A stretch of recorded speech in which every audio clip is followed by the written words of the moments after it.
Immersion, that magical buzzword that game studios love to throw around, but at the same time they implement a million quest markers, NPCs with the intelligence of a rock, and fast travel systems that make entire game worlds feel like a series of disconnected lobbies. But what if a game actually took immersion seriously? Well, you'd get Kingdom Come Deliverance 2, a game that doesn't just let you play as a medieval peasant turned warrior, it forces you to live like one. From learning to fight like a real swordsman to washing yourself so people don't treat you like a walking health hazard. Kingdom Come 2 takes role-playing to an extreme that few games dare to touch. In this deep dive, we'll break down how Kingdom Come 2 achieves a level of realism that makes other RPGs feel like mobile games from 2010. We'll be looking at key immersive mechanics, the small details that elevate the experience, and of course we'll throw in a few digs at Bethesda and how their approach to game design is laughable in comparison. But real quick, before we start, make sure you subscribe if you're feeling quite hungry.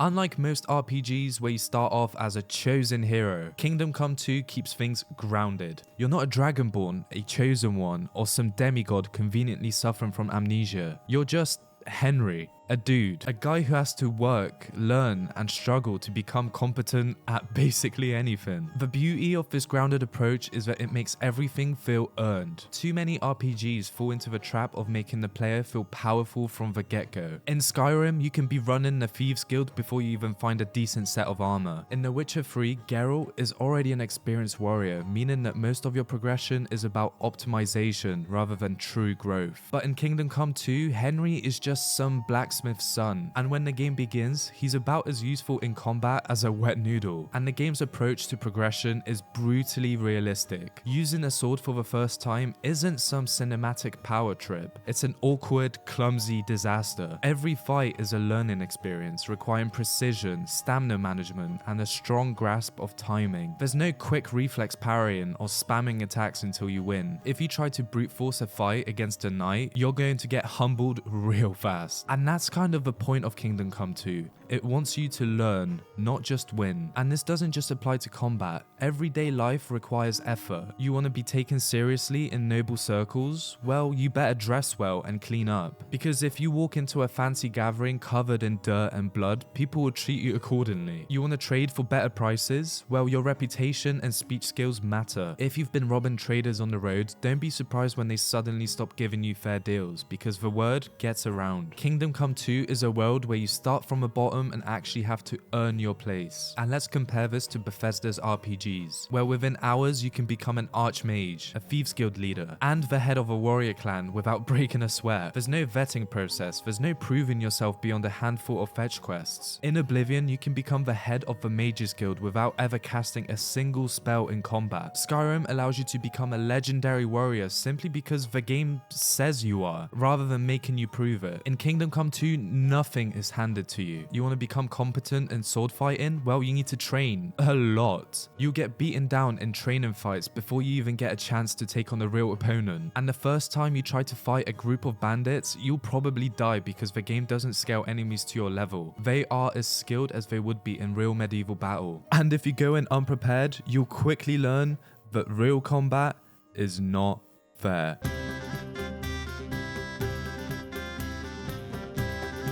If The Witcher 3's combat is a flashy dance of fast attacks and dodging, Kingdom Come 2 feels more like a gritty historical duel where every mistake you make could be your last. Instead of spamming attacks and rolling around like Geralt fighting a pack of ghouls, Kingdom Come 2 forces you to think like a real medieval fighter, measuring distance, anticipating enemy moves, and carefully managing your stamina. Every encounter, whether against a lone bandit or an armored knight, feels less like an action game and more like a genuine test of skill and preparation. The weight of every strike, the precision of every movement, and the necessity of thinking ahead make for a combat system that is as rewarding as it is unforgiving. That's because the combat system is built around real-world historical fencing techniques, emphasizing precision and strategy over simple button mashing. Unlike action-heavy RPGs where every attack feels weightless and spammy, here your strikes are slow, deliberate, and require proper execution. Instead of just swinging widely, you have to pay attention to your opponent's stance, look for openings, and execute attacks from different angles. Attacks can be directed at different body parts, and understanding these directional strikes is essential for outmaneuvering skilled opponents. If you swing predictably, your enemy will easily block or counter you, forcing you to mix up your strikes and feints to break their defenses. There's even a proper clinch system where grappling and weight distribution determine who comes out on top in close quarter combat. Inexperienced players might find themselves overpowered in these scenarios, but with practice, learning when to engage in a clinch and how to break free can turn the tide of a fight. And weapons matter too. A sword isn't just a universal tool of destruction. Different weapons excel in different situations, and failing to choose the right tool for the job can cost you your life, or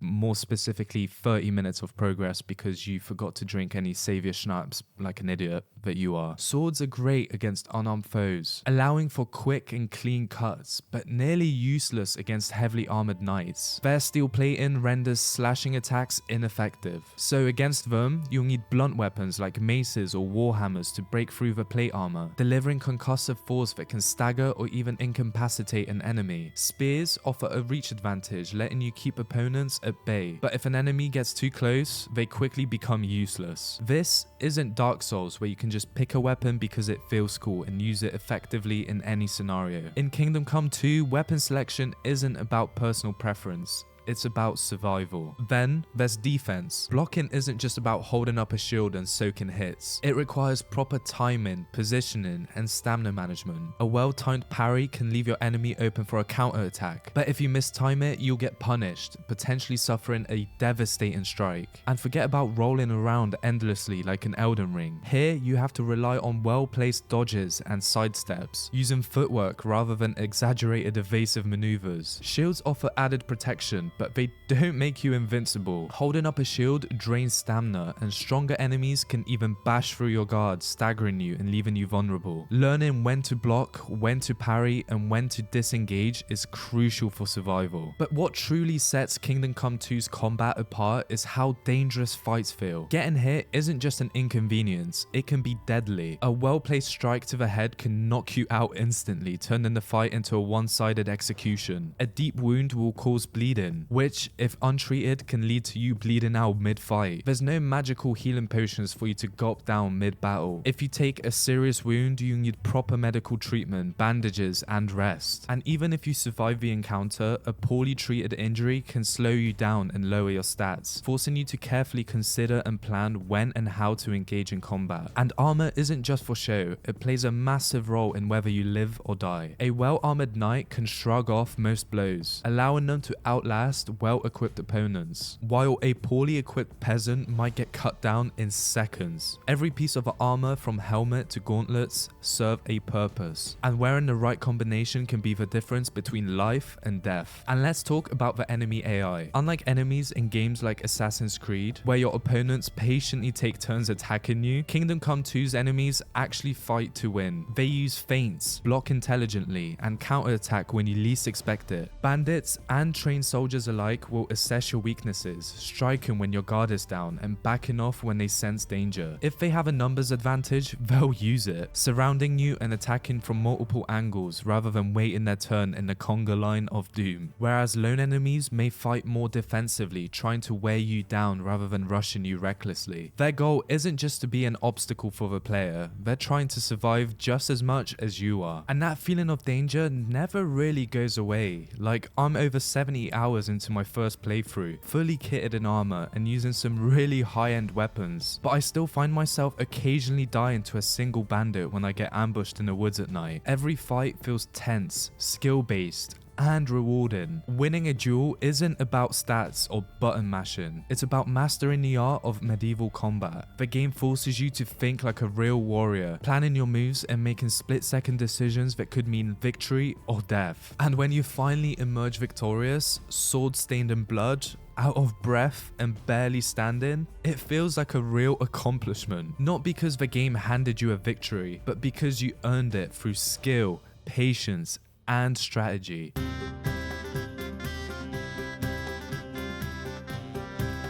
Crafting in most RPGs is laughably simple. In games like Skyrim, you can become a master blacksmith by endlessly forging iron daggers, like some kind of medieval factory worker. Walk up to a forge, press a button, and boom, you're now the finest blacksmith in Tamriel, despite the fact you've never actually touched a hammer. In The Witcher 3, Geralt doesn't even bother crafting his own gear. He just hands the materials over to a blacksmith, waits a few seconds, and boom, suddenly he has a legendary sword. While this system is convenient, it strips away the depth of actually feeling like a craftsman. Kingdom Come 2 takes a completely different approach. Here, blacksmithing isn't just a menu where you click craft and watch an item appear. It's a fully fledged process that demands skill, patience, and understanding of real-world metalworking. If you want to forge a sword, you don't just collect the right materials and press a button. You have to actually go through every step of the smithing process yourself. It's an experience that makes every weapon you craft feel like a genuine accomplishment rather than a simple transaction. The process starts with heating the metal in the forge. Here you have to monitor the color of the metal to ensure that it's the right temperature. If you don't heat it enough, it will be too tough to work with. And if you heat it too much, you risk damaging the quality of the blade. It's a delicate balance that requires attention. Next comes the hammering, and instead of watching an animation of your character banging on an anvil like in Dark Souls, Kingdom Come 2 actually requires you to strike the metal in the correct places to shape it properly. Each strike has to be precise because hitting the wrong area can result in an uneven blade, which means lower quality of your weapon when it's finished. This level of control makes the process feel tactile and immersive rather than just another background task. Also, a little off topic, but Henry's whistling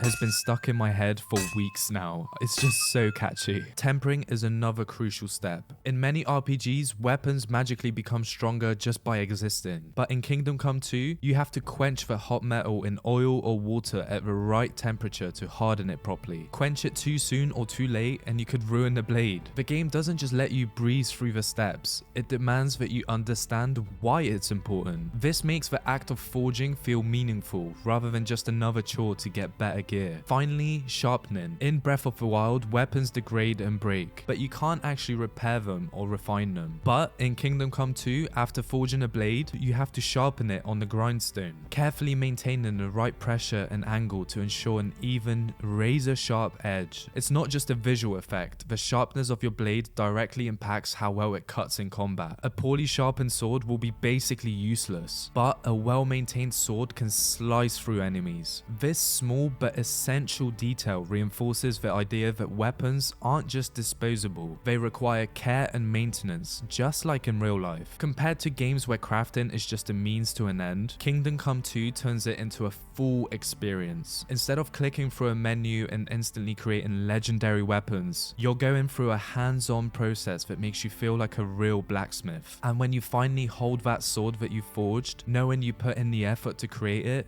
it feels personal. It's not just another item in your inventory, it's something that you actually worked for. And that level of immersion is what sets Kingdom Come 2 apart from the rest.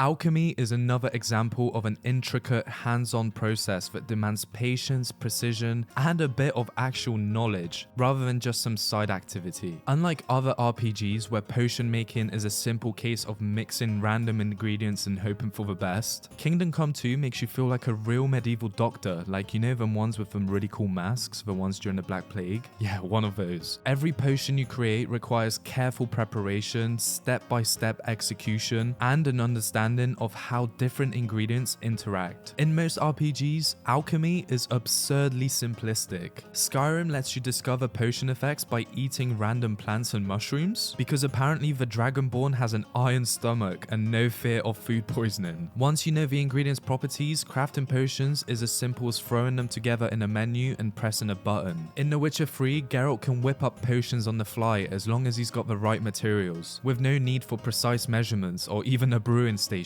These systems prioritize convenience over realism, making alchemy feel like an afterthought rather than an actual profession. And yet again, Kingdom Come 2 flips the script entirely. Instead of a menu-based system, alchemy requires hands-on interaction. To make a potion, you need to grind the ingredients, carefully boil them in the correct order, and distill the mixture to achieve the desired effect. There's no shortcuts here. You have to actively engage with the process, following very specific recipes with precise steps. If you get distracted or leave your mixture boiling for too long, it might become useless. Or if you add ingredients in the wrong order, congratulations, you've just brewed a worthless sludge. This system makes alchemy feel like an actual craft rather than just another game mechanic. You have to pay attention to small details, like how long you let your ingredients boil or whether you've crushed them finely enough. It's the difference between throwing random food into the blender and hoping for the best versus carefully following a recipe to make a perfect cake. And what I love the most about alchemy in Kingdom Come 2 is the way that it respects historical accuracy. The game's potions are inspired by real medieval remedies, many of which were actually used in the 15th century. You're not brewing some magical potions that let you breathe fire or turn invisible. You're making practical medicine, remedies for pain, stamina boosters, and antidotes for poison. It grounds the experience in realism, making you feel like an actual medieval apothecary rather than some fantasy wizard.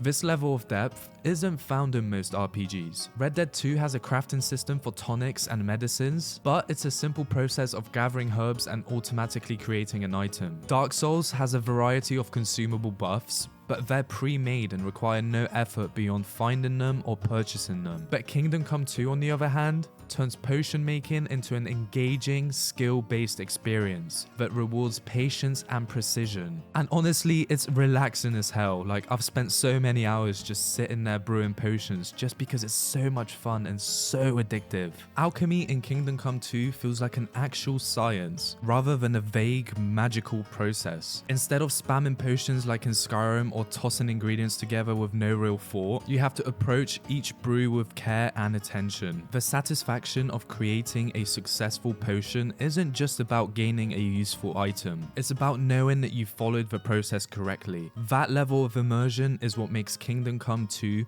stand out. And I know I keep saying it, but it's kind of the point of the video, so...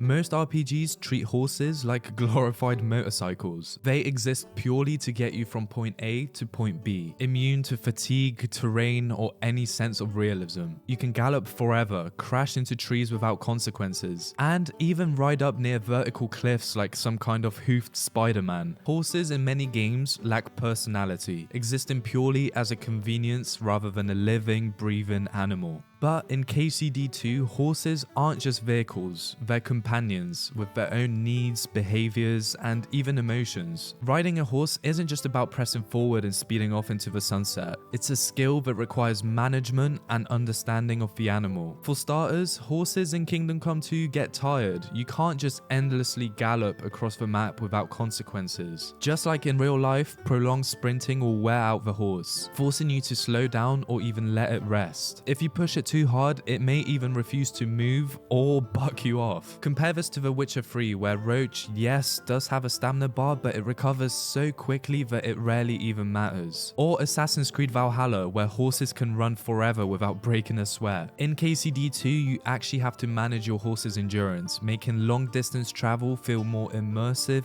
and strategic. Then there's the issue of feeding and caring for your horse. Unlike in games where mounts require zero upkeep, with Red Dead 2 being a bit of an exception, KCD2 expects you to treat your horse like a living creature. It needs food to stay in peak condition, and the better you look after it, the more it will improve its stats. But perhaps the most immersive aspect of horse riding in KCD2 is how they react to danger. In most RPGs, horses are fearless war machines that will charge headfirst into battle without a second thought. But in KCD2, your horse can panic. If you ride too close to a fight or get ambushed, your horse might rear up, refuse to move, or even bolt in fear. This adds a new layer of strategy to mounted combat. You can't just expect your horse to be a stable, pun intended, combat platform. You have to control it, calm it, and position yourself carefully. And mounted combat itself is a challenge. Swinging a sword or shooting arrows from horseback isn't just a matter of locking on and attacking. It requires timing, positioning, and awareness of your horse's movements. Unlike in Elden Ring, where you can freely swing your weapon in any direction whilst riding Torrent, point, Kingdom Come 2 forces you to account for speed,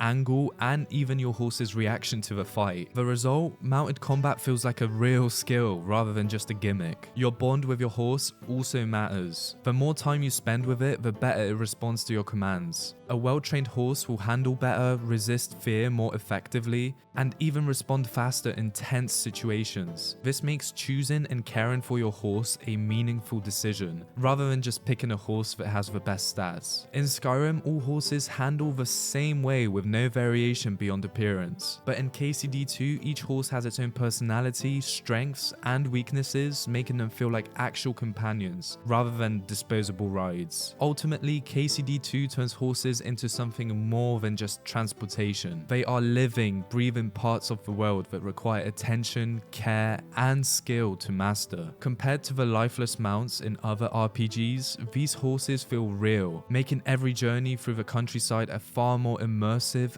and rewarding experience.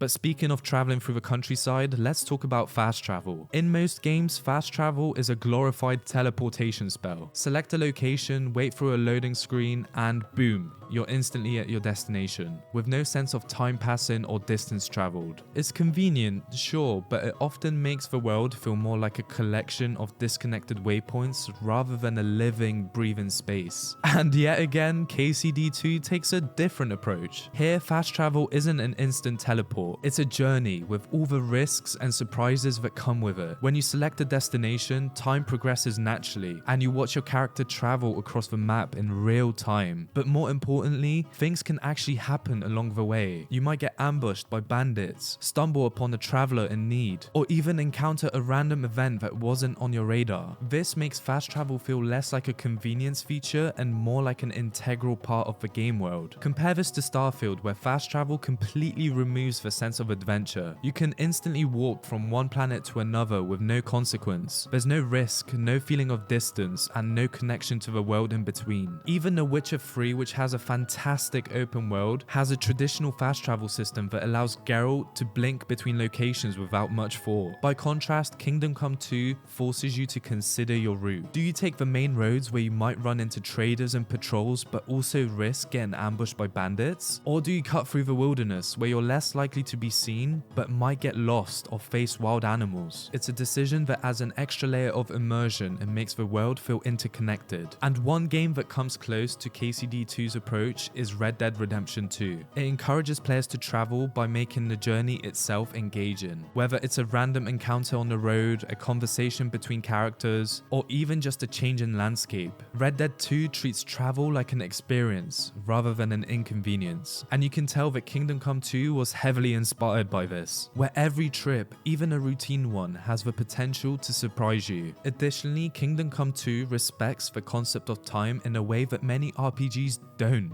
When you fast travel, in-game time moves forward, which affects things like store hours, NPC routines, and even hunger and fatigue. You might arrive at your destination only to find out the shop you needed is closed now, or that your character is starving because you traveled for hours without eating. This level of realism forces you to plan ahead rather than just jumping across the map without a second thought. Then there's the way the game integrates fast travel into its overall design. Because you can't just teleport anywhere, you're naturally encouraged to explore on foot or horseback, leading to organic discoveries and more engagement with the world. In games like Fallout 4 or Assassin's Creed Odyssey, the moment you unlock a fast travel point, there's little incentive to explore the areas in between. But in KCD2, the world remains engaging at all times because you're always aware of the journey, not just the destination. Ultimately, Kingdom Come 2 turns fast travel into something more than just a menu option. It's a system that respects the world's realism, adds an element of risk, and keeps the sense of adventure alive, even when you're not walking every step of the way.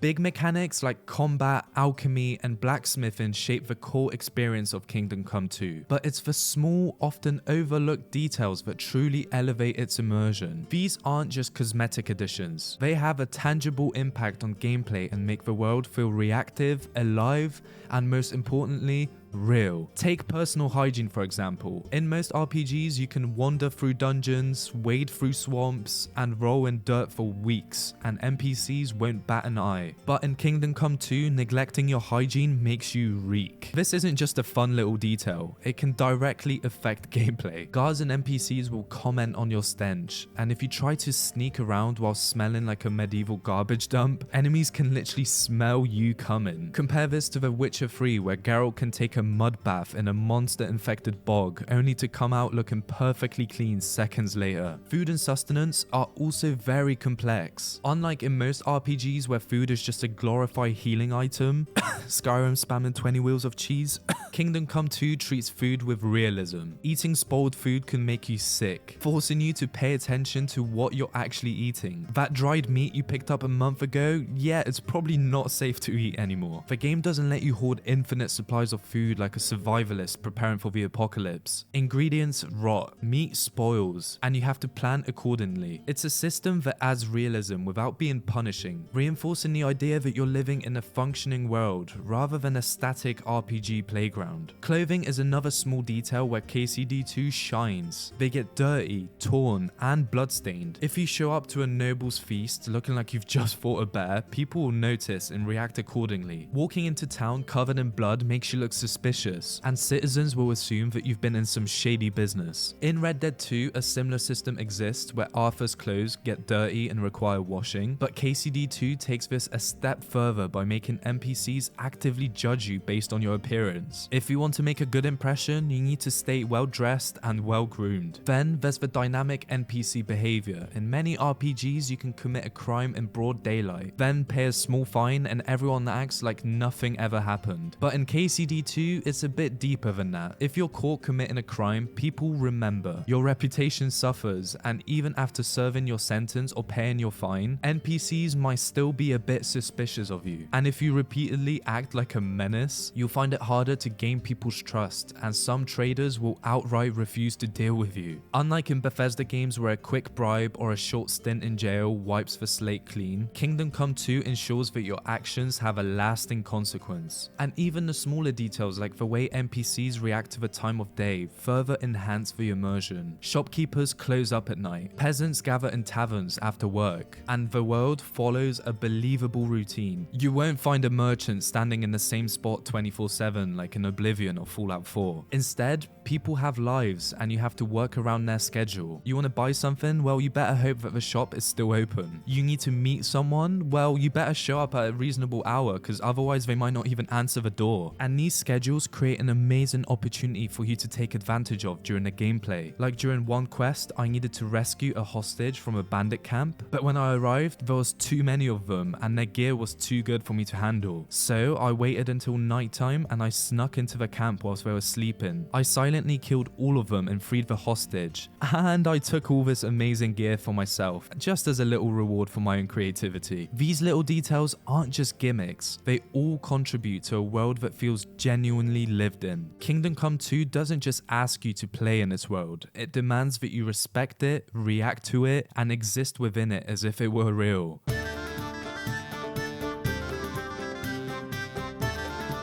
Dialogue in Kingdom Come 2 isn't just about choosing between good, evil, or sarcastic. It's a dynamic system where who you are, what you wear, and how you've acted in the past all influence how conversations unfold. Unlike many RPGs, where persuasion is just a matter of picking the dialogue option with the highest percentage chance of success, here your words have weight, but so does everything else about you. Your reputation, clothing, and even hygiene affect how NPCs respond to you. If you're dressed like a noble, people will take you more seriously. If you're covered in dirt and blood, expect some side eyes and suspicion. Try negotiating whilst reeking of booze and you might just get laughed at. Your skills in speech, charisma, and even strength all play a role in determining how convincing you are. This stands in contrast to games like Mass Effect or The Witcher 3, where persuasion is often a binary system. You either have enough skill points to succeed, or you don't. But in KCD2, even a character with a low speech skill can sometimes bluff their way through a conversation if they present themselves well. On the other hand, no amount of charm will save you if you've built a reputation as a liar or a criminal. Additionally, the game's dialogue system forces you to think about who you're talking to. A peasant might be swayed by intimidation, whilst a nobleman will simply laugh at such an approach. Different people value different traits, making social interactions feel more nuanced and realistic. This isn't just about getting the right answer, it's about understanding the person that you're talking to and adapting accordingly. All of this makes conversations in Kingdom Come 2 feel like an actual interaction rather than just an obstacle to skip through. It turns dialogue into a meaningful part of the experience, reinforcing the idea that you're not just playing a game, you're living in this world, and how you present yourself truly matters. Immersion isn't just about flashy graphics or massive open worlds, it's about making a game world feel real. And KCD2 does this better than almost any other RPG. It doesn't just give you a medieval playground to run around in, it makes you live in that world, respect its rules, challenges, and intricacies. Every action has weight, every mechanic adds to the experience, and every moment feels earned. Unlike most RPGs where systems exist simply to gamify progression, KCD2 treats mechanics as part of the lived experience. Combat isn't just about mashing buttons, it's about mastering historical techniques. Crafting isn't just about selecting items from the menu, it's about physically forging weapons and brewing potions. And fast travel isn't just an instant teleport, it's a dangerous journey with real risks. When compared to other open world RPGs, the differences are stark. Bethesda games, for example, often feel like massive theme parks. Fun, but ultimately artificial. In Skyrim, you can become the leader of every major faction in a matter of hours, fast travel across the world in seconds, and craft legendary armor by churning out iron daggers. It's enjoyable, yes, but it lacks the weight and depth of a truly immersive world. Even games that push for realism like Red Dead Redemption 2 don't quite reach the level of interactivity as KCD2. Red Dead 2 immerses you in its world through attention to detail. Your horse gets dirty, Arthur needs to shave, and NPCs react believably, but many of its mechanics are still simplified for the mainstream audience. But Kingdom Come 2 goes all in, demanding that you engage with its system and think like a person actually living in that time period. At its core, Kingdom Come 2 is special because it respects the player's intelligence and patience. It doesn't hold your hand. It doesn't give you overpowered abilities from the start. It makes you earn every victory, and in doing so, it creates some of the most rewarding moments in gaming. So if you're looking for a game that can truly transport you into its world, one where every decision matters, every challenge feels real, and every success is genuinely satisfying, Kingdom Come Deliverance 2 is the ultimate immersive experience. Now, if you've made it this far into the video, I just want to say thank you for watching. And if you enjoyed this video, maybe like and subscribe, but you don't have to, I'm not gonna force you. Now, if you excuse me, I have to go because I'm getting quite hungry.